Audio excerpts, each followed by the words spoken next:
bahkan sahabatnya ayajazu ahadukum an yakuna lahu fil yawmi wal layla alf hasanah. Apakah ada yang punya keinginan memiliki 1000 kebaikan dalam sehari? Sahabat bertanya, siapa yang tidak mau? Mau kami ya Rasulullah, 1000 kebaikan dalam sehari. Ucapkan subhanallah.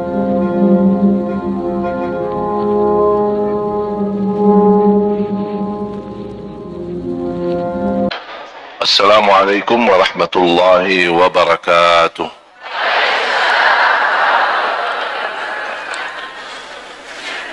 Alhamdulillahi rabbil alamin. وأشهد أن لا إله إلا الله وحده لا شريك له ولي الصالحين وأشهد أن سيدنا ونبينا محمدا عبد الله ورسوله الصادق الأمين اللهم صل وسلم وبارك على سيدنا محمد وعلى آله وصحبه ومن تبعهم بإحسان إلى يوم الدين. سبحانك لا علم لنا إلا ما علمتنا إنك أنت العليم الحكيم. Alhamdulillah wa syukurillah atas nikmat yang pertama Islam dan iman. Nikmat Islam iman merupakan nikmat yang amat besar.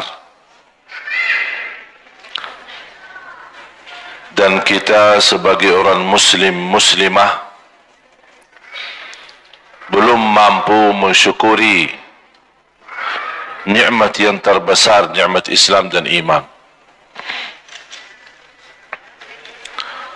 Nikmat yang kedua, nikmat umur.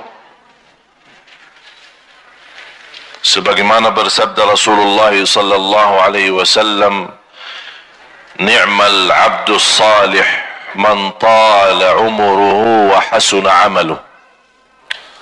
Sebaik-baik hamba Allah yang salih, yang panjang usianya, baik pula amalannya. Sebaliknya seburuk-buruk hamba yang panjang usianya tapi na'udzubillah buruk amalannya. Berarti umur itu menjadi modal besar. Tapi sayang sekali dengan umur ini ternyata banyak manusia yang akan merugi di hari kiamat. Karena mereka tidak menghargai usia, umur, waktu yang diberi oleh Allah Subhanahu wa taala.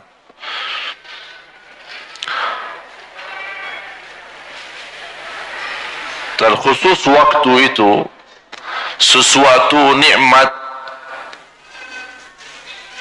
yang wajib bagi setiap hamba mengisi maksimal yang terbaik. Karena waktu dan usia yang berjalan tidak akan bisa mundur lagi, bahkan tidak bisa dipertahankan. Sekarang kita duduk bersama-sama di majlis ini, itu terhitung umur kita. Tapi alhamdulillah terhitung di sisi Allah sesuatu yang bermanfaat. Tapi cuba hitung berapa jam, berapa menit yang bisa terlewat begitu sia-sia. Dan itu pun dari umur kita. Makanya Allah Subhanahu wa taala bersumber dalam Al-Qur'an, A'udzu billahi minasy syaithanir rajim. Bismillahirrahmanirrahim. Wal 'ashr. Innal insana lafi khusr. إلا الذين آمنوا وعملوا الصالحات وتواصوا بالحق وتواصوا بالصبر. demi waktu, demi masa. Innal insana lafi khusr. Dan kalau kita perhatiin dalam Al-Quran, setiap ada ayat sumpah, pasti sesudah sumpah Allah ada sesuatu berita yang sangat penting untuk disampaikan.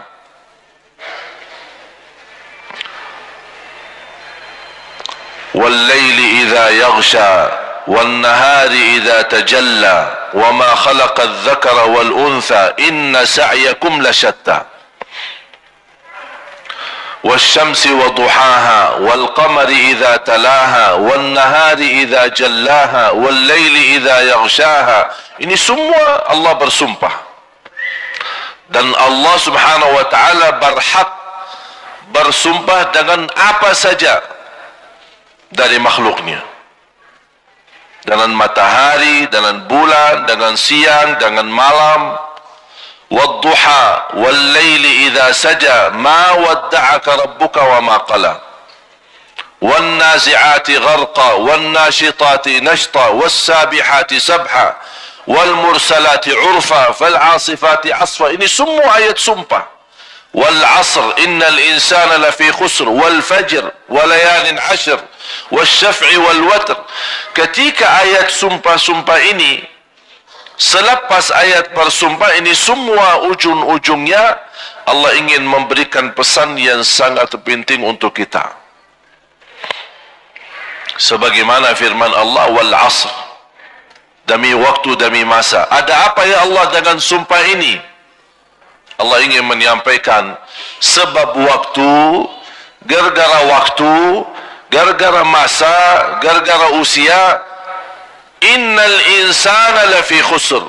Banyak manusia yang akan merugi,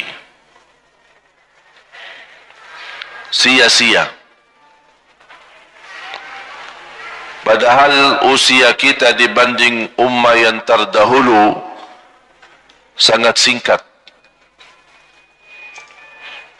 Kalau kita dengar berita ummah-ummah terdahulu 300 tahun, 400 tahun, 1000 tahun, 3000 tahun, itu biasa. Kita standar umur umat Nabi Muhammad 60, 70, sedikit melebihi itu. Sekarang kita hitung yang ada di dunia sekarang, mana yang lebih banyak usianya? Yang lebih di atas 60 atau di bawah 60? Yang lebih banyak yang di bawah 60. Kenapa yang di atas 60 sedikit? Karena dah sampai 60 udah mati. Apalagi zaman sekarang yang lebih banyak mati malah muda. Pemuda-pemudi kita banyak yang meninggal dunia. Bisa meninggal dunia mendadak, bisa meninggal dunia tiba-tiba, dia masuk kantor, di kantornya meninggal. Mungkin ibu-ibu jamaah sekalian sering melihat rekaman di YouTube. Silahkan buka di YouTube, kematian mendadak. Cuba lihat. Orang pas lagi rapat, meeting, mati. Pas lagi memberikan sambutan, mati. Memberikan ceramahnya, seorang bendakwa, mati. Joget, nyanyi, musik, mati. Jadi masalah kematian tidak membedakan orang salih, bukan salih, dia tua, bukan tua, muda, bukan muda, bahkan anak kecil pun kalau sudah tiba saatnya meninggal dunia. Tapi bahagialah seorang yang ketika dia meninggal dunia dalam keadaan baik. Pas lagi baca Quran, pas lagi salat, pas lagi ada di masjid, pas lagi dia berjalan menuju silaturrahim. Mau kemana saya mau silaturrahim? Sama siapa? Sama tetangga, kerabat, sahabat. Apa ada urusan? Dah ada urusan. Cuma saya sayang sama dia karena Allah. Allah lihat perbuatannya. Pas dalam perjalanan meninggal dunia, tertulis husnul khatimah. Walaupun dia belum sempat mengucapkan kalimat syahadat. Oleh karena itu, Orang yang muslim, yang cerdas, yang dia diberikan oleh Allah usia dan umur, dia mampu memaksimalkan, memanfaatkan, susun rapi, menatur waktu. Dan alhamdulillah, tanda kasih sayangnya Islam, rahmat Islam untuk kita, tidak ada sesuatu yang susah. Salat aja ada waktunya dan terbatas. Saya bayangkan waktu cerita Isra Mi'raj, bagaimana kalau perintah pertama 50 kali salat. Bayangin, 5 aja dah beres, apalagi 50. Bayangkan. Berarti sepanjang usia kita sibuk hanya laksanain salat. Setiap 18 minit, 20 minit salat. Habis salat, azan lagi salat. Salat, azan lagi salat. Tak bisa beraktivitas. Tapi dikurangi dari rahmat Allah Subhanahu wa ta'ala, dari 50 menjadi 5, tapi pahalanya tetap 50. Dan banyak karunia yang Allah berikan. Memang Allah tidak memberikan kepada kita usia sebagaimana ummah-ummah terdahulu, tapi Allah berikan amalan yang bisa mencapai usia mereka. Satu malam Lailatul Qadar, kalau diterima di sisi Allah, sudah tertulis dalam buku amal ibadah kita 83 tahun. Berarti kalau 10 kali ketemu Lailatul Qadar, berarti usia ibadah kita 830 tahun. Sama dengan ummah-ummah terdahulu. Padahal kita belum tentu sampai usia 83 tahun. Subhanallah wa bihamdi 100 kali. Barang siapa sebagaimana bersabda Rasulullah SAW, man qala subhanallah wa bihamdi fil yawmi 100 marra huttat anhu khatayah wa in kanat mithla zabadil bahr. Barang siapa yang mengucapkan 100 kali subhanallah wa bihamdi dalam sehari, diampuni segala dosanya walaupun dosanya lebih besar daripada puih laut. Bisa enggak diukur puih laut? Berapa besarnya, berapa banyak? Tak bisa. Sepanjang pantai, sepanjang pinggiran laut, semua itu puih laut. Tak bisa dihitung, tak bisa ditimbang, tak bisa diukur. Biarpun dosanya lebih besar dari itu, hanya 100 kali subhanallah wa bihamdi dalam sehari, Allah ampuni segala dosa kita. Subhanallah. Berapa lama subhanallah wa bihamdi 100 kali? Saya sendiri baca 4 minit. Tak lebih. 4 minit. Tapi berapa kita rugi? Ternyata 4 menit bisa menjamin ampunan dosa. Bagaimana kalau setiap hari itu dilakukan? Rasulullah SAW menawarkan sahabatnya, aya'jazu ahadukum an yakuna lahu fil yawmi wal layla alfa hasanah. Apakah ada yang punya keinginan memiliki 1000 kebaikan dalam sehari? Sahabat bertanya, siapa yang tidak mau? Mau kami ya Rasulullah, 1000 kebaikan dalam sehari. Ucapkan subhanallah 100 kali, dapat 1000 kebaikan. Hanya subhanallah. Subhanallah, subhanallah, subhanallah, subhanallah. 3 minit. Tak lebih. Banyak kesempatan jamaah sekalian, di usia kita yang begitu singkat, yang begitu padat, yang begitu cepat, belum lagi kita belum tahu masalah kematian kita kapan. Ini hal yang biasa, sederhana, seperti zikir kepada Allah Subhanahu wa ta'ala, sangat membantu mencapai usia yang panjang, tapi dalam usia taat, walaupun dalam usia hitungannya tidak panjang. Inilah yang Allah maksud, innal insana lafi khusr. Manusia memiliki banyak kesempatan untuk mengisi kebaikan, tapi mereka merugikan. Kalau lagi sakit, apa yang harus buat? Kalau lagi sakit, apa yang harus buat?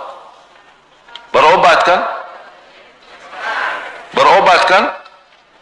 Habis berobat, alhamdulillah banyak yang bisa kembali sehat, kembali alhamdulillah beraktivitas. Berarti sehat, kehilangan kesehatan bisa kembali insya-Allah. Rugi usaha dan insya-Allah kepercayaan kita kepada Allah bangkit kembali dengan bantuan saudara dan keluarga, insya-Allah bisa dengan modal baru dan usaha yang lain, insya-Allah bisa kita berkembang. Berarti rugi usaha masih ada luang lagi untuk kita berusaha lagi. Banyak hal yang kita rugikan bisa dikembalikan dengan ikhtiar, bekerja keras dan tawakal kepada Allah Subhanahu wa taala. Kecuali satu hal yang tidak bisa dikembalikan, waktu, umur.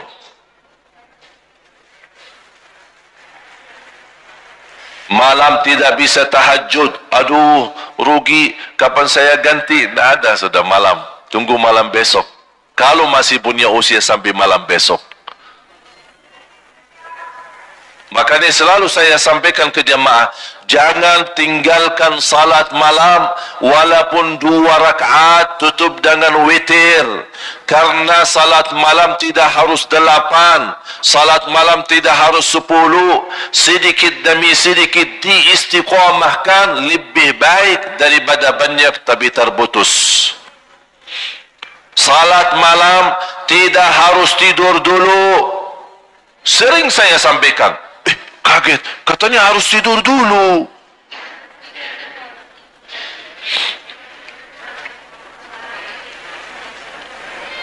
Kenapa tidak harus tidur dulu? Karena salat malam waktunya bukan jam 12, bukan jam 1, bukan jam 2. Waktu salat malam mulai habis isya sampai subuh. Di awal boleh, di tengah malam boleh, di akhir malam boleh. Memang lebih baik di akhir sepertiga terakhir. Tapi ini kembali kepada kondisi kita masing-masing. Ada ibu-ibu merasa, aduh kalau jam 3 aku aja tidur jam 1. Ada orang yang alhamdulillah jam 9, jam 10 udah bisa tidur. InsyaAllah rutin jam 3 saya bisa bangun santai-santai, bisa tahajud. Tapi ada ibu-ibu lagi galau, dah bisa tidur, kefikiran, ada urusan sama suami kah, ada urusan anak kah, ada urusan hutang sana sini kah, pusing, dah bisa tidur, bolak-balik baca ayat Al-Kursi berkali-kali, bahkan habis surah Al-Baqarah tapi dah bisa tidur juga. Itu bagaimana solusinya? Kalau sudah, ya Allah, udah jam 2 mulai nantuk, ketiduran, belum dijamin bisa bangun. Syukur-syukur kalau bangun subuh. Makanya ini kembali kepada keadaan kita. Ketika kita merasa diri kekhawatiran, ketiduran, tidak bisa bangun, segera ambil air wudu, salat semampunya, 2 rakaat boleh, 4 rakaat boleh, 6 rakaat boleh, sesuai kemampuan kita. Tutup dengan witir, 1 rakaat boleh, 3 rakaat boleh, 3 rakaat pun sekaligus boleh, atau dipisahkan 2 dan 1. Udah, habis itu tidur. Sudah tertulis dalam buku amal ahli witir. Kalau bangun lagi masih ada waktu kira-kira 20 menit ingin tahajud, boleh tahajud, tapi tidak boleh witir lagi, karena Rasul melarang 2 kali witir dalam 1 malam. La witrani fi layla. Tidak ada witir 2 kali. Ada yang tanya, apa sih dasarnya kalau boleh kita salat sebelum tidur? Ada 3 hadis dan 3 amalan yang Rasul sampaikan kepada 3 sahabat. Abu Dzar radhiyallahu an, Abu Hurairah radhiyallahu an, dan beberapa sahabat yang lain yang mendapatkan wasiat yang sama. Saya ambil satu contoh Hadis Abu Hurairah radhiyallahu anhu. Abu Hurairah radhiyallahu anhu berkata, Rasulullah telah memberikan kepadaku 3 amalan. Ausani khalili bi thalath. Ausani khalili bi thalath. Rasul telah memberikan kepada aku 3 amalan. Ini kata siapa? Abu Hurairah radhiyallahu anhu. Yang pertama, an asuma min kulli syahr 3 ayyam. Setiap bulan puasa 3 hari. Ini amalan pertama. Dijelaskan di hadis yang lain, yang dimaksud 3 hari setiap bulan adalah ayyamul bid, 13, 14 dan 15. Amalan yang kedua, wa an usalli duha, jaga salat duha. Yang ketiga, wa an utira qabla an anam. Wahai Abu Hurairah, jaga witir sebelum tidur. Ini wasiat Rasul kepada Abu Hurairah. Saya begitu baca hadis ini yang sahih, saya pun terkejut. Sepertinya Rasul sudah tahu akhir zaman umatnya bakal suka ketiduran, makanya sudah ada solusi dari zaman Rasul. Abu Hurairah, jaga witir sebelum tidur. Ini buatmu dan umatku yang nanti datangnya suka ketiduran. Sudah, Rasul sudah kasih jawabannya. Daripada rugi, tidak sama sekali dapat pahalanya, Rasul SAW mengingatkan, innallaha witrun yuhibbul witr fa'awtiru. Allah maha witir, Allah cinta witir, jagalah witir. Tahu enggak ibu-ibu jamaah sekalian, di mazhab Imam Hanbali ada satu pendapat di dalam mazhab Imam Hanbali, orang yang tidak rutin salat witir tidak boleh jadi saksi nikah.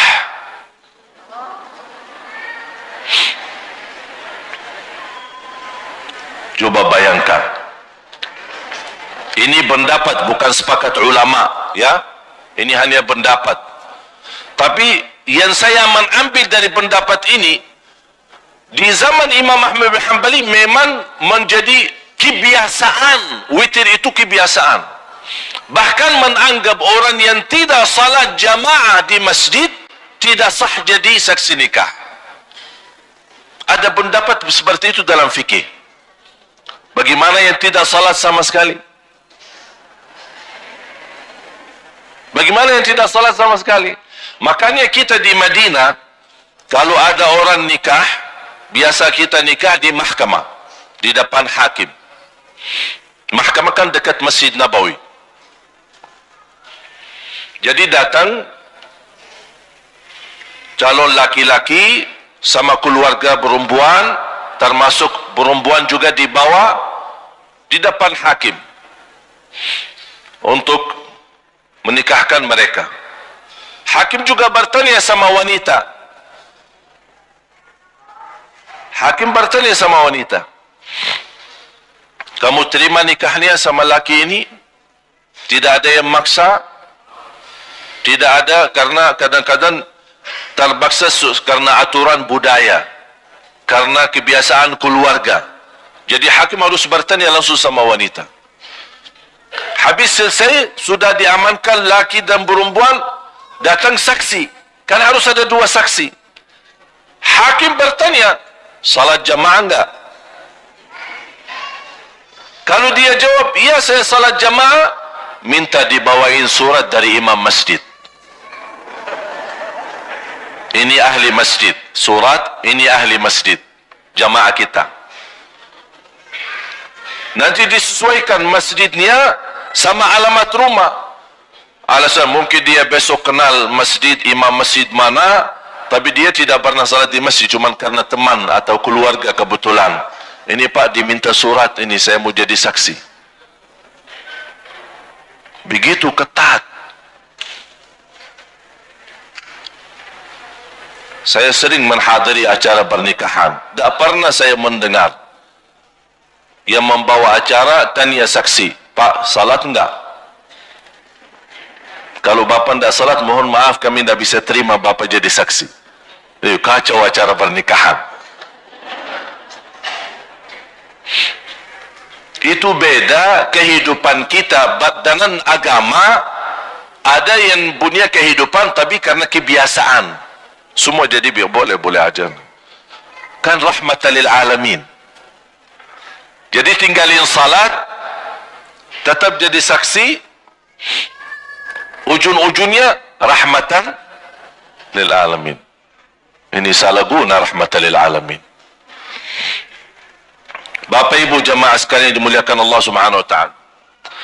Berarti kembali lagi, usia itu nikmat besar. Bahagia seorang yang mampu dengan kecerdasan mengaturkan waktu. Dan subhanallah, kalau kita melihat kehidupan kita sehari-hari, sebenarnya banyak hal yang kita lakukan. Tetap dunia kita jalan, tapi ibadah pun bisa jalan. Contoh sederhana, zikir kepada Allah.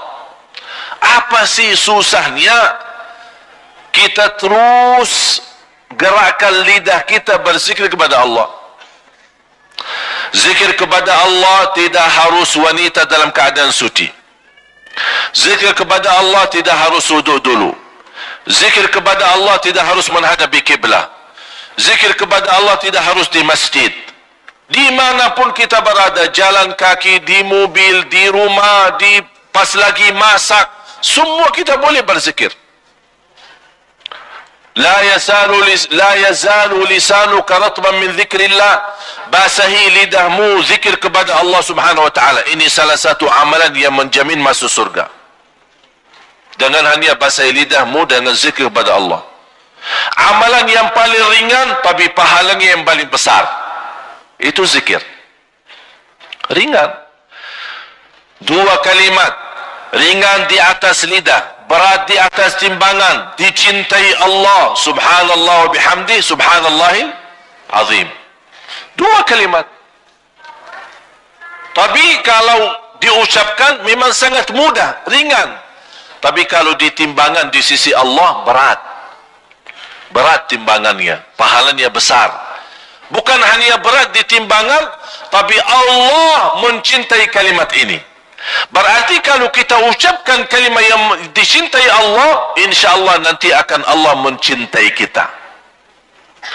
Qul huwallahu ahad. Rasulullah SAW bersabda, man qara qul huwallahu ahad fil yawm wal layl 10 marratin, bana Allah lahu baitan fil jannah. Di riwayat qasran fil jannah, sebagaimana di Musnad Imam Ahmad Hanbali, kemudian riwayat Imam Tabarani dan Baihaqi. Rasulullah SAW bersabda, barang siapa yang baca Qul huwallahu ahad dalam sehari 10 kali saja, dapat rumah di dalam surga. Di riwayat yang lain, dapat istana di dalam surga. Qul huwallahu ahad 10 kali.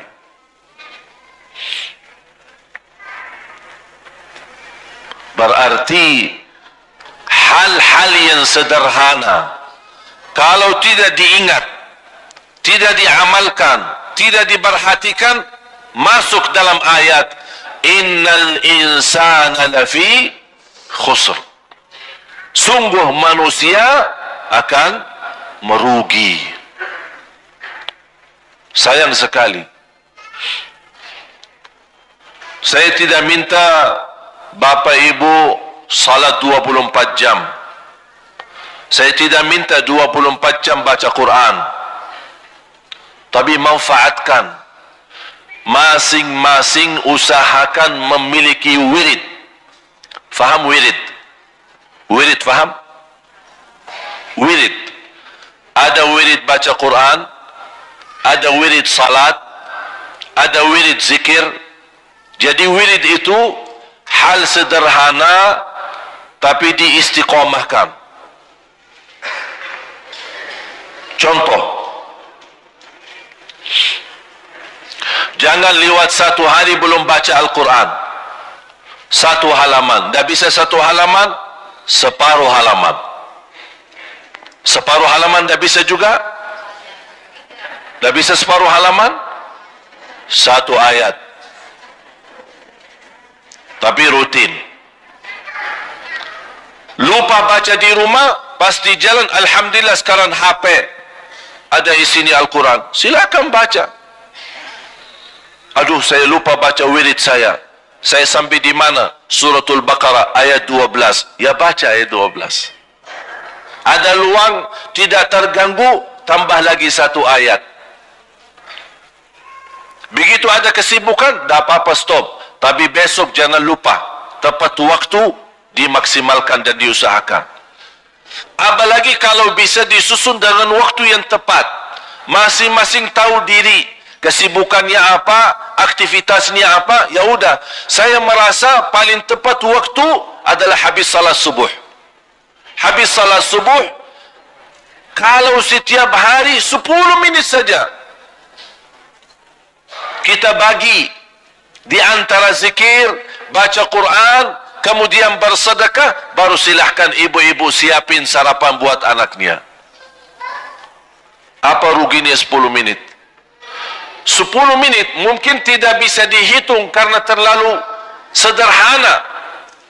Tapi insya Allah nanti di hari kiamat, Bapak Ibu akan melihat ternyata 10 menit itu yang kita rutinkan menjadi sebab keselamatan kita dari siksa neraka Jahannam. Jadi wirid bagi seorang hamba itu sangat luar biasa manfaatnya. Antara zikir, sedekah subuh. Mengapa saya sebutin sedekah subuh?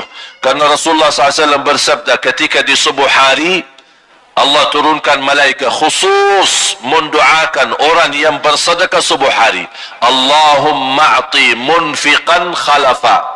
Ya Allah, setiap orang subuh berinfak di subuh hari, ganti yang lebih baik. Dan ini sedekah subuh termasuk amalan yang sangat dahsyat. Apalagi kalau disertai doa. Ketika kita bersedekah subuh, ada yang sakit, ya Allah, dengan berkat sedekah subuh ini sembuhkan penyakitnya. Cepat terkabul. Saya tidak pernah memberi amalan sedekah subuh yang disampaikan oleh Rasulullah SAW. Alhamdulillah, banyak jamaah yang sudah mendapatkan manfaatnya. Dirutinkan. Walaupun ibu-ibu sedang halangan tidak salat subuh, masih bisa laksanakan sedekah subuh. Sunnah qabliyah ba'diyah hanya 12 rakaat. Tapi dapat sebagaimana bersabda Rasulullah SAW di hadis yang sahih yang diriwayatkan Imam Muslim, dapat rumah di dalam surga. 12 rakaat yang disebut sunnah qabliyah ba'diyah. 2 rakaat sebelum subuh. Cuba hitung sama-sama. Karena banyak orang tidak tahu sunnah qabliyah subuh berapa. Saya berapa kali tanya sama jemaah, ada yang bilang 14, ada yang bilang 16, ada yang bilang 10. Yang disebut dalam hadis yang sahih 12. Barang siapa yang menjaga 12 rakaat dalam sehari dan semalam, dapat rumah di surga. Yang disebut oleh ulama sunnah qabliyah ba'diyah. 2 rakaat sebelum subuh. Yang dimaksud sunnah qabliyah ba'diyah beda sama sunnah umum. Sunnah qabliyah ba'diyah ada sunnah yang lain, itu namanya sunnah mutlak. Kalau dalam fikih disebut sunnah mutlak. Apa yang arti sunnah mutlak? Umum. Seperti apa? Duha, tahiyatul masjid, sunnah wudu, sunnah hajat, dan yang lain-lain. Itu namanya umum, tidak terkait dengan salat wajib. Tapi kalau sunnah qabliyah ba'diyah, syaratannya apa? Tidak ada sunnah qabliyah ba'diyah kalau tidak ada salat. Artinya apa? Jangan-jangan orang rutin jaga salat sunnah qabliyah ba'diyah tapi tidak salat sama sekali. Lucu ya?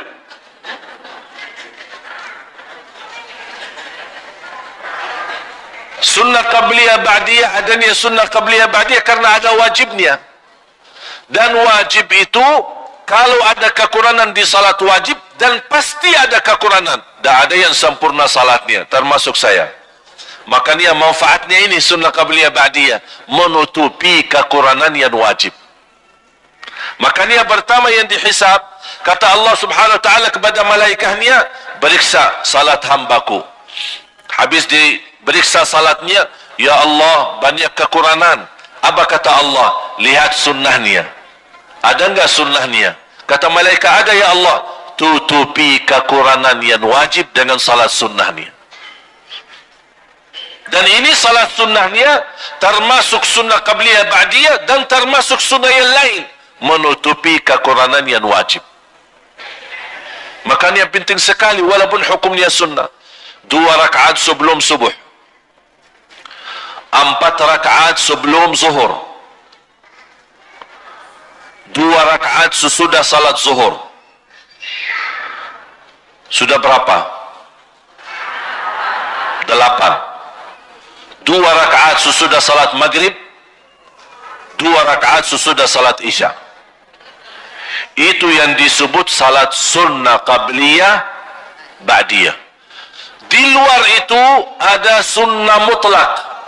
Contoh, barang siapa bersabda SAW, barang siapa yang salat sebelum asar 4 rakaat dapat rahmat dari Allah, itu di luar sunnah qabliyah ba'diyah. Itu namanya sunnah umum. Ketika kita ada luang salat 4 rakaat. Kalau salat sunnah tetap 2, tidak boleh digabung. Karena Rasulullah SAW di hadis yang sahih, la tushabbihun nafilata bil faridah, tidak boleh disamakan salat wajib dengan salat sunnah. Artinya kalau ada sunnah qabliyah 4 rakaat, berarti 2 dulu baru 2 lagi. Tidak boleh disamakan dengan salat zuhur atau salat asar. Syarat sunnah qabliyah ba'diyah, pertama terlaksana salat wajib, terkait dengan salat wajib. Yang kedua sesudah azan. Tidak ada sunnah qabliyah sebelum azan. Jadi kalau belum azan, berarti kalau anda salat sunnah, itu sunnah apa? Mutlak. Sunnah apa? Mutlak. Bahasa lain di dalam fikih, nafilah. Apa itu nafilah? Ya sunnah umum. Masuk masjid belum azan, ingin salat 2 rakaat, 4 rakaat, 6 rakaat, itu semua namanya nafilah, mutlak, sunnah mutlak. Begitu azan anda salat 2 rakaat, itu namanya sunnah qabliyah sesudah azan. Termasuk sunnah fajar. Sunnah fajar atau sunnah subuh atau sunnah qabliyah subuh itu sama, satu. Cuma 3 nama. Sunnah fajar disebut dalam fikih sunnah fajar, disebut pula sunnah subuh, disebut juga sunnah qabliyah subuh. Kapan dilakukan? Sesudah azan subuh, sebelum salat wajib. Berarti sunnah fajar yang selama ini kita dengar, sunnah fajar sebelum azan, itu bukan sunnah fajar yang sebelum azan. Kalau belum azan, apapun anda salat, itu semua termasuk salat malam, dihitung sebagai salat malam. Nawaitu salat taubat kah, nawaitu salat hajat kah, nawaitu salat apa saja, sama disebut di bawah kata umum salat malam. Karena tidak ada istilah imsak dari salat malam. Faham gak imsak? Kalau lagi puasa kan, biasa imsak kan sebelum. Kalau salat malam tidak ada imsaknya. Kapan berhenti salat malam? Kalau dengar azan. Misal, ini lagi salat. Pas rakaat kita udah mulai Allahu Akbar salat malam. Kita lagi sudah 2 rakaat. Pas saya salat, dah perhatiin waktu. Ketika saya lagi salat, terdengar azan subuh. Saya masih salat, langsung dilanjutkan, habiskan, tidak apa-apa. Bahkan ada satu hadis yang sahih, Salatul laili mathna mathna mathna fa in khashiya ahadukum as-subha falyutir. Salat malam dua dan barang siapa yang kekhawatiran masuk waktu subuh, segera tutup dengan witir. Ini bagi orang yang salat malam di terakhir, di ujung. Sudah faham? Jelas? Nyambung? Masuk? Alhamdulillah. Jadi kita sepakat mulai hari ini kita punya wirid. Setuju? Punya wirid. Wirid apa? Sesuai kemampuan. Ada yang kelebihannya suka zikir. Udah jadikan wirid zikir. Ada yang suka tahajud. Udah berarti wiridnya tahajud. Ada yang kelebihannya suka baca Quran, suka baca, suka dengar. Dan selalu saya usulkan, kalau bisa lebih banyak mendengar daripada membaca. Jadi dengar sambil melihat Al-Quran, luar biasa manfaat. Pendengarannya itu luar biasa. Makanya banyak dalam Al-Quran selalu mendahulukan pendengaran. Sami'na wa ata'na. Inna sam'a wal basara wal fu'ada.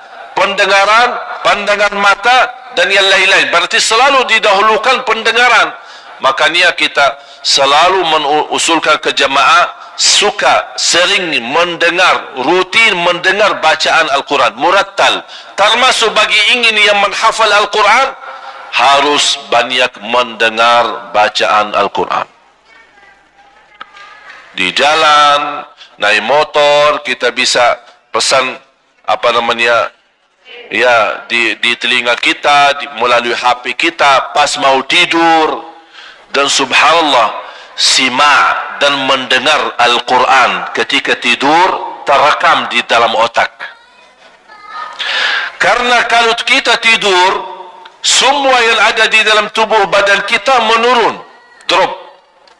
Kecuali satu yang aktif pas kita tidur. Apa? Otak. Otak aktif.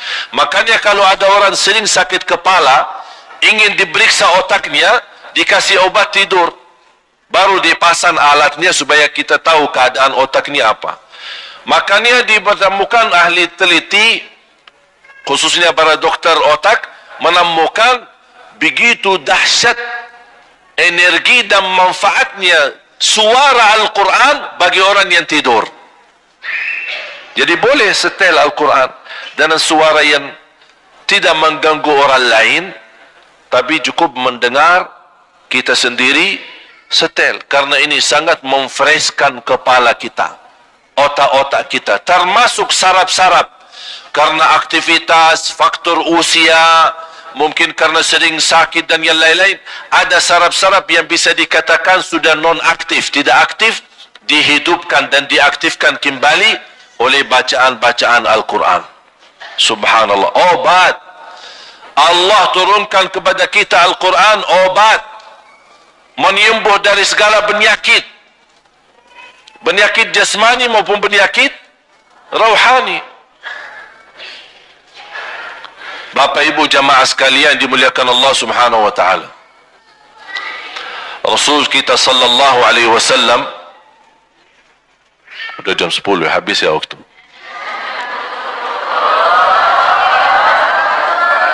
Apa yang belum? Karena siap-siap zuhur kan? Rasulullah sallallahu alaihi wasallam sebagai nabi kita, tidak ada sesuatu yang kebaikan yang beruntung buat kita sudah disampaikan. Bahkan Rasulullah SAW tidak pernah melupakan dan mendoakan kita. Ketika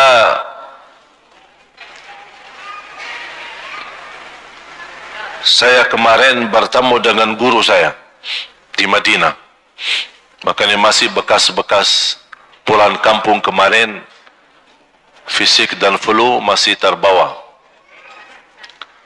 Jadi saya bertemu dengan guru saya, seorang ulama yang hafal ratusan ribu hadis. Hafal. Ketika saya duduk di Masjid Nabawi sama beliau, ada orang awam datang, dia menuliskan sebuah hadis. Assalamualaikum Syekh, ini ada hadis, apakah ini hadis sahih atau tidak? Ditulis ada beberapa kata. Langsung diambil sama guru saya, ya hadis sahih dibawakan oleh Abu Hurairah di Sunan Abi Daud. Jadi luar biasa hafalan hadis. Apa saja hadisnya dia bisa sebutkan. Siapa rawiyahnya, di kitab mana, Bukhari, Muslim, Abi Daud, Nasai, Tirmizi, Ibn Hanbal, Ibn Majah, semua dia sebutkan. Dan beliau, kita sempat bekerja sama untuk membina orang-orang Indonesia, orang-orang kita, untuk menjadi calon penghafal hadis. Dan alhamdulillah sudah kita 2 kali buktikan melalui program penghafalan hadis di markas kami di Jakarta, dan alhamdulillah ternyata menemukan orang Indonesia yang juga cukup hebat, bisa mudah dalam menghafal. Dan targetnya, insya-Allah program ini akan tahap yang ketiga, mudah-mudahan segera terwujud. Semua penghafal hadis kalau sudah lulus akan dikirim ke Madinah, melanjut belajar hadis di Masjid Nabawi, dan ini semua gratis, free, tidak ada 1 rupiah bayar. Dan di Madinah nanti ditempatkan di hotel dekat masjid. Jadi makan, minum, pakaian pun tidak boleh dicuci, karena ada petugas yang khusus cuci pakaian, laundry. Tugas kita apa? 1, hafal hadis, tidak ada yang lain. Dari hotel ke masjid, masjid ke hotel. Begitu beliau, saya duduk bersama, dikenalkan sama seorang anak usia 12 tahun, buta. 12 tahun dan buta, tunanetra. Beliau hafal Al-Quran. Ternyata bukan hafal biasa, tapi sama angka. Kita tak perlu lama, sebutin angka saja. Ayat 12 suratul Baqarah dia sebut. 100 ayat selanjutnya dia tahu. 100 halaman ke depannya tahu. 80 halaman ke belakang tahu ayatnya. Dia bisa beritahu ayat ini di posisi halaman kanan, halaman kiri, atas atau bawah. Bukan hanya itu saja, hafal tafsir. Jadi dia bisa jelasin ayat, kalau ada cerita asbabun nuzul, dia jelasin asbabun nuzul. Bukan hanya begitu saja, baru kemarin beliau dapat juara 1 menghafal 18.000 hadis.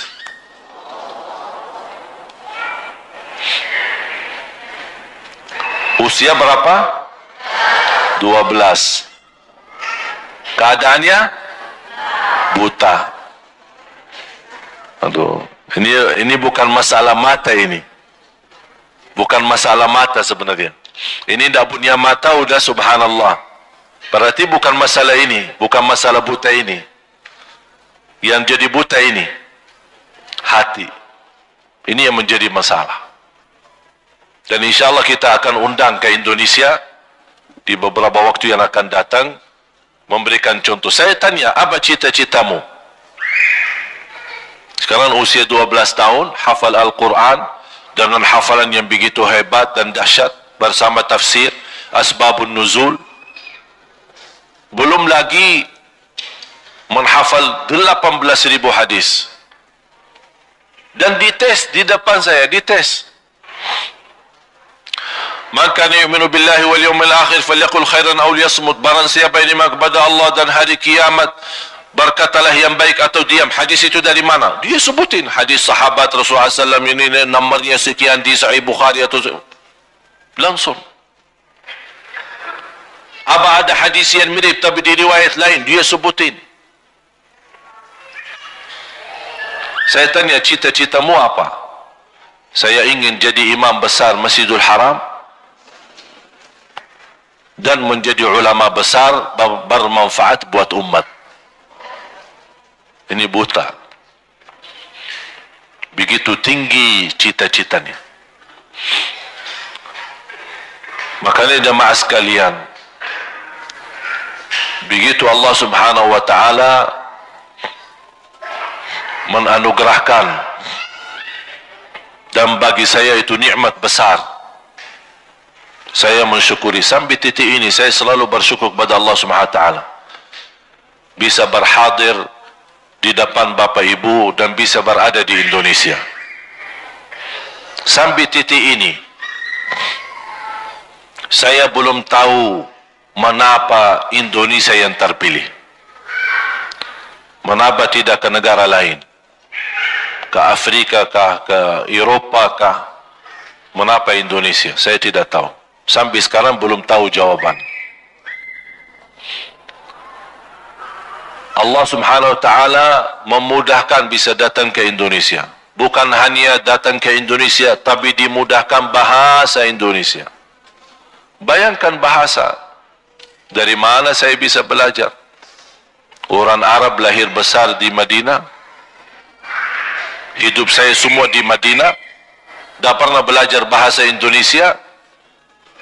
2008 saja masih ingat, sampai 2010 masih belum begitu lancar. 2008, 2009. Alhamdulillah 2010 akhir mulai sedikit-sedikit.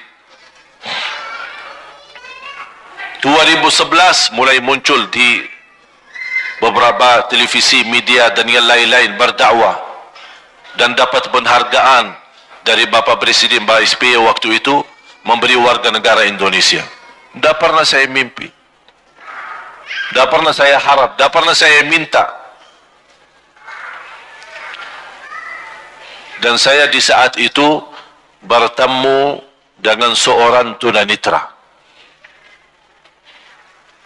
Karena hubungan saya sama tunanetra bukan baru sekarang, tapi sejak saya SMP kelas 1 di Madinah, saya pendamping seorang tunanetra. Mulai dari SMP kelas 1 sampai tamat kuliah, kita bersama-sama. Saya yang antar, saya yang jemput, saya ke bawah ke masjid, sama-sama belajar, sama-sama mengaji, sama-sama hafal Al-Quran. Begitu saya datang ke Indonesia, bertemu dengan seorang tunanetra di salah satu acara.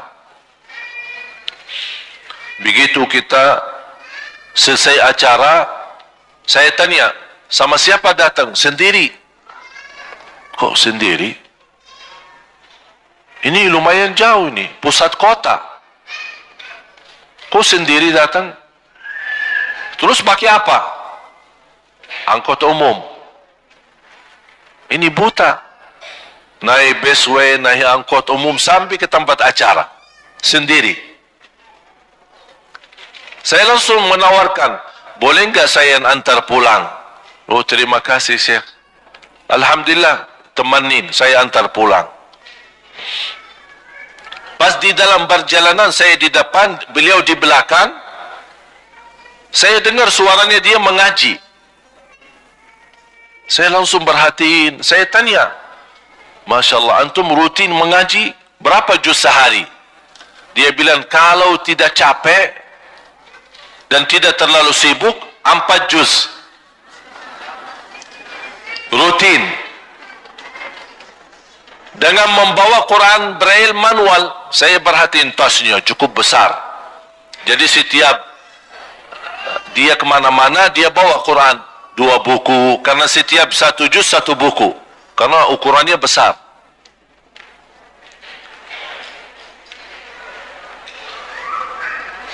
Begitu saya melihat upaya dibandingkan kemudahan dan fasilitas tunanetra yang di Madinah yang dapat perhatian dari kerajaan. Ada satu lembaga yayasan khusus tunanetra yang langsung diketuai oleh anak raja.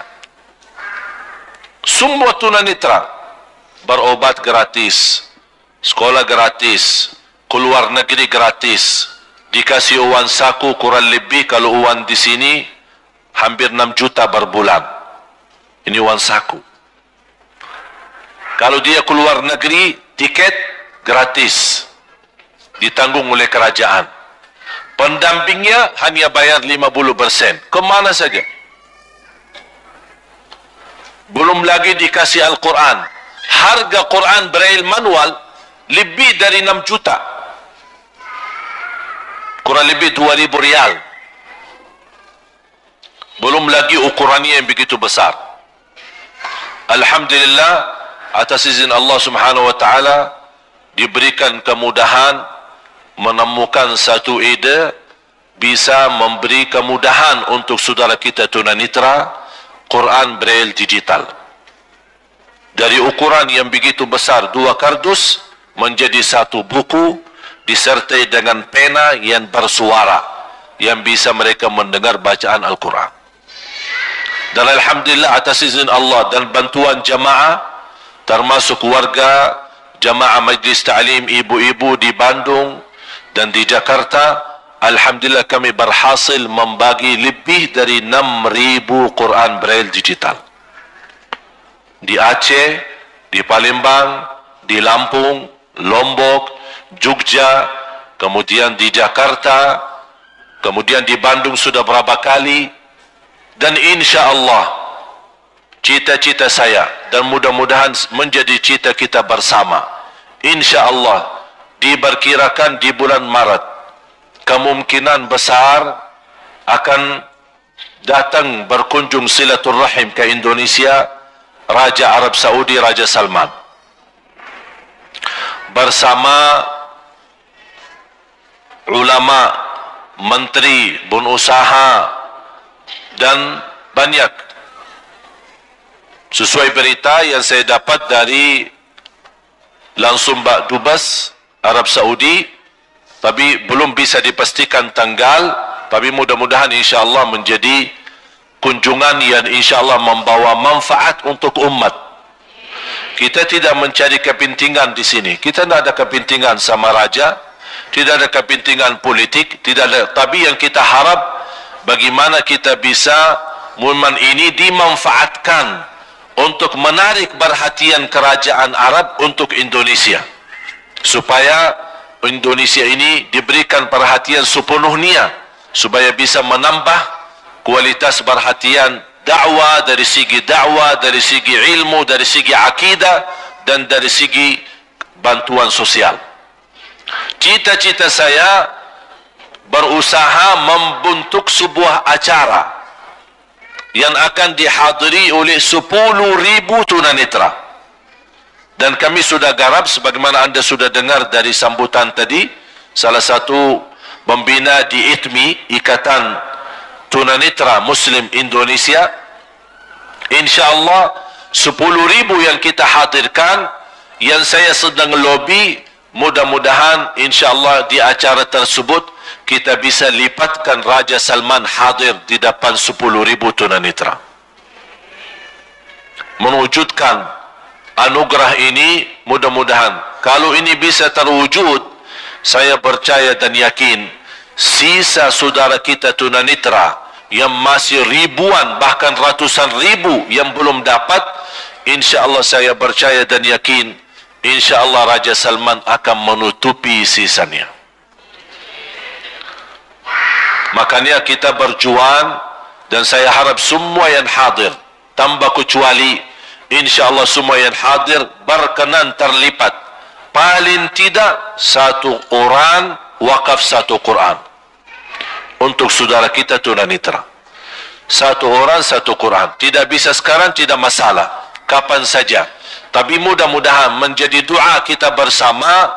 Insya-Allah kalau dipastikan bulan Maret kedatangan kunjungan silaturahim ini, InsyaAllah kita sudah siapkan 10,000 tunanetra yang insyaAllah akan hadir. Mudah-mudahan wakaf kita menjadi sebuah cahaya untuk Indonesia, karena memang Indonesia di saat ini menghadapi krisis banyak, termasuk krisis akhlak, krisis politik, krisis ekonomi.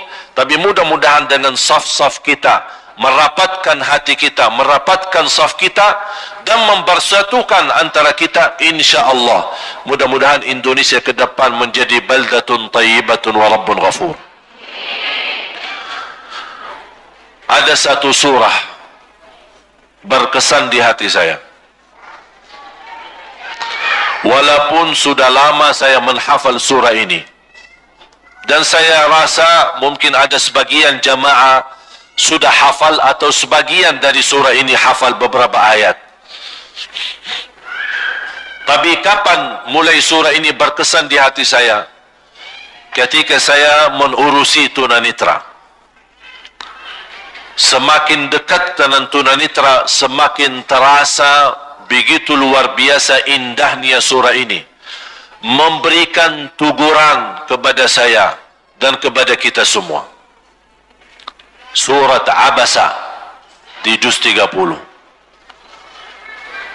Surat Abasa ini diawali dengan cerita tunanetra, dan Allah khusus menurunkan surah ini menjadi teguran kepada Nabi kita, Nabi Muhammad sallallahu alaihi wasallam. Nabi Muhammad di saat yang sama ketika seorang tunanetra datang bernama Abdullah ibni Ummi Maktum, datang mengharapkan petunjuk, mengharapkan hidayah, mengharapkan diterima imannya dan Islamnya, dan ingin mengucapkan kalimat syahadat di depan Rasulullah sallallahu alaihi wasallam. Di saat yang sama Rasulullah sedang sibuk mendakwahi pimpinan-pimpinan Quraisy. Wajar kalau kita sedang duduk, ada orang yang di samping kita orang miskin, orang susah. Tapi di sisi lain, di sebelah kita ada juga orang pejabat dan kaya. Perhatian kita kemana? Anak butuh apa sama yang miskin? Sama-sama miskin, buat apa kita sama-sama bantu selain doa? Otomatis fikiran kita larinya barangkali dapat hal-hal yang baik, bisa bantu dakwah, bisa bantu perhatian, bisa bantu segala.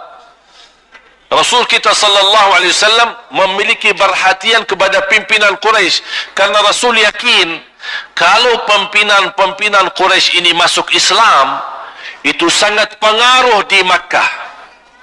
Ini ketua-ketua, kepala-kepala Quraisy, Abu Jahal, Abu Umayyah dan yang lain-lain. Kalau ini mereka masuk Islam, luar biasa. Jadi power dan manfaat masuknya mereka Islam jauh lebih besar daripada seorang tunanetra yang tadi yang ada di samping Rasulullah SAW. Makanya orang tunanetra ini datang kepada Rasul. Rasul bukan menolak, Rasul tidak mau memberi perhatian, bukan. Rasul ingin memberi perhatian, tapi di saat yang sama Rasul sedang sibuk untuk menghadap pimpinan Quraisy. Mudah-mudahan mereka berkenan menerima Islam. Allah turunkan surat Abasa menjadi teguran untuk Nabi Muhammad.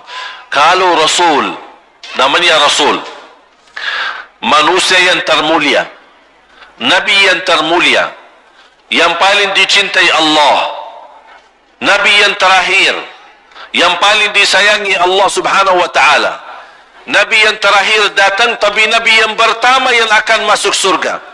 Semua Nabi tidak bisa masuk surga kecuali Nabi Muhammad dulu, karena Nabi Muhammad yang diizinkan tutup pintu surga, dan petugas yang menjaga pintu surga membuka karena Nabi Muhammad sallallahu alaihi wasallam. Begitu mulianya Nabi Muhammad sallallahu alaihi wasallam, tapi dapat teguran. Allah Subhanahu wa taala memberikan, dan ini surat Abasa menjadi peringatan buat kita semua. Abasa wa tawalla an ja'ahul a'ma wa ma yudrika la'allahu yazzakka. Bisa saja orang tunanetra ini masuk Islam, dia lebih mulia dan lebih bersih untuk bermanfaat buat umat Islam daripada pimpinan Quraisy. Wa ma yudrika la'allahu yazzakka aw yadhakkaru fatanfa'ahu dzikra. Ini tunanetra bisa jadi ketika dinasihatin, manfaatnya banyak nasihat buat dia dibanding pimpinan Quraisy. Aw yadhakkaru fatanfa'ahu dzikra. Amma man istaghna, yang berbaling, yang tidak mau terima, yang menolak. Amma man istaghna, Allah sudah gambarkan mereka yang tidak mau memberi perhatianmu, tapi kamu berupaya mengejar mereka, memberi perhatian mereka, mendekati mereka, tapi mereka tidak menghargai perjuanganmu. Ini lebih fantas perhatian kepada tunanetra. Wa amma man istaghna fa anta lahu tasadda wa ma 'alaika alla yazakka. Kalau mereka tidak mau hidayah dari Allah, biarkan saja mereka. Walaupun mereka pimpinan Quraisy, walaupun mereka orang-orang terhormat, walaupun mereka orang-orang yang berjabat tinggi, biarkan kalau mereka tidak ingin mendapatkan hidayah dari Allah Subhanahu wa taala. Wa amma man ja'aka yas'a wa huwa yakhsha. Tapi tunanetra ini datang dengan penuh hati, dengan ikhlas, ingin mendapatkan rasa takut kepada Allah Subhanahu wa taala, ingin mendapatkan indahnya dan manisnya iman. Wa huwa yakhsha fa anta anhu talaha. Tapi engkau Nabi Muhammad masih ninggalin dia dan sibuk mengurusi pimpinan Quraisy.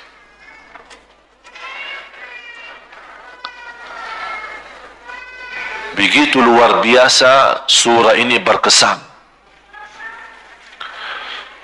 Saya mendalami dan menhayati, kalau Nabi Muhammad punya kesibukan yang sangat penting juga dalam dakwah. Rasul tidak sibuk dunia, tidak sibuk urusan keluarga, justru sibuk dakwah, sibuk terhadap pimpinan Quraisy yang sangat pengaruh kalau mereka masuk Islam. Tapi Allah memberikan teguran karena tidak memperhatikan tunanetra. Kalau Nabi Muhammad yang mulia dapat teguran, kira-kira Bapak Ibu, apa kesibukan kita untuk tidak memperhatikan tunanetra? Sibuk apa? Dakwah? Dakwah sibuk. Rasul aja punya kesibukan yang mulia, bukan kesibukan yang sederhana. Mulia juga kesibukannya adalah ingin pimpinan Quraisy masuk Islam. Bukan berarti Rasul merendahkan tunanetra, tapi Rasulullah SAW masih mendahulukan pimpinan Quraisy. Begitu luar biasa. Makanya ayat ini, bahkan ketika saya salat sunnah, saya suka baca surat Abasa. Di setiap salat sunnah qabliyah ba'diyah, saya suka baca. Mengapa saya suka baca? Supaya ingin kesadaran diri saya tidak berubah, untuk sepenuhnya mensyukuri nikmat pandangan mata yang Allah berikan. Dan bagi saudara kita tunanetra yang memiliki kekurangan, tapi saya rasa mereka bukan memiliki kekurangan, tapi justru itulah kesempurnaan. Allah menjaga pandangan mereka supaya mereka tidak melihat dosa dan maksiat. Tapi subhanallah, kelebihan di sisi lain adalah mereka mampu menghafal Al-Quran menggunakan telinga. Makanya alhamdulillah, wakaf Quran Braille ini untuk tunanetra itu sangat terlihat manfaatnya. Apalagi kita tambah lagi disertai dengan mencetak yang baru, Quran disertai hadis. Hadis sehari-hari yang mereka bisa gunakan dan bisa amalkan. Saya kenal dari mereka yang awalnya sebelum terima Quran ini, kata mereka, saya jarang baca Quran, apalagi mau dengar. Bahkan buta baca, dah pernah bisa baca. Tapi alhamdulillah saking senangnya mereka menerima Quran ini, mereka justru menjadi semangat untuk menjadi ahlul Quran. Dan kita insyaAllah tidak akan kurangi semangat kita untuk terlibat mendapatkan pahala wakaf ini. Semoga menjadi amal jariyah, sedekah jariyah sepanjang hidup kita di dunia dan di akhirat. Amin ya rabbal alamin.